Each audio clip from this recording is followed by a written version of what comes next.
रफ्तार से नहीं, लगातार प्रयास से सफलता मिलती है। धीमी शुरुआत से घबराना मत, क्योंकि बड़ी मंजिल धैर्य से मिलती है।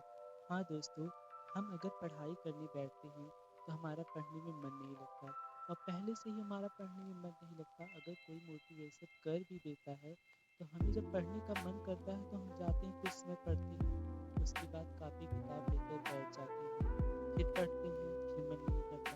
और हम पहली बात जब पढ़ने जाते हैं तो हम सोचते हैं हम क्या पढ़ें, और फिर सोचते हैं अरे हम कितना जल्दी इस चीज़ को पढ़कर ख़त्म कर दें। बहुत लोग ये भी सोचते हैं, लेकिन नहीं, हमें जो कार्य करना है हमें धीरे धीरे करना है, लेकिन लगातार करना है। हमें कोई भी कार्य करना चाहिए, उसमें धैर्य रखना भी जरूरी होता है।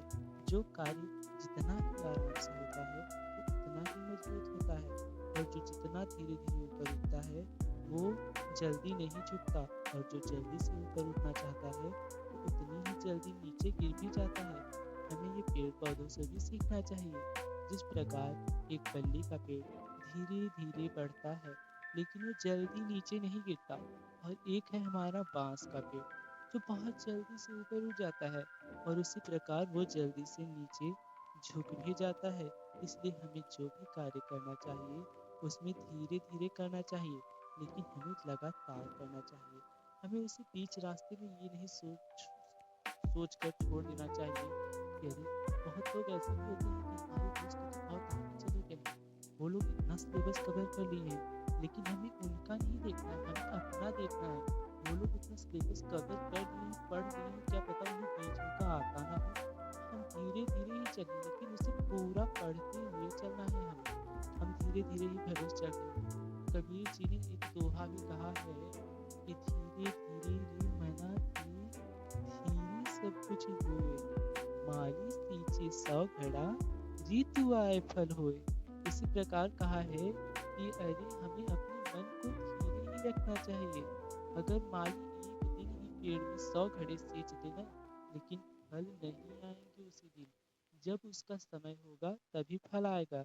इसीलिए हमें धीरे धीरे ही हर कार्य करना चाहिए, और हमें उसे सोच समझ कर करना चाहिए। हमें किसी का देखा देखी नहीं कि अरे वो बहुत आगे चला गया है, आपके दोस्त ने सिलेबस तो कवर कर लिया होगा, लेकिन क्या उससे बहुत सारे सवाल बीच में के क्वेश्चन, बहुत सारी चीज़ें जैसे ना पता हो। आप धीरे धीरे ही पढ़िए, लेकिन उसे बारीकी लाइन से पढ़ते जाइए। पहले आप अपनी नींव मजबूत करिए। जैसे कि आपके दोस्त ने आगे पहुंच तो गया है, क्या पता उससे आगे का रहा है लेकिन वो पिछला वाला भूल गया हो। नहीं, आपको ऐसा नहीं करना है। आप पहले अपनी नींव मजबूत कर दिए। जितना ही नींव आपकी मजबूत रहेगी उतना ही ऊपर आप मजबूती से चढ़े रहेंगे। हमें ये सोचकर बिल्कुल ही नहीं घबराना चाहिए। हमें अच्छे से मन लगाकर पढ़ना चाहिए, और हमें पूरा सिलेबस कवर करना चाहिए।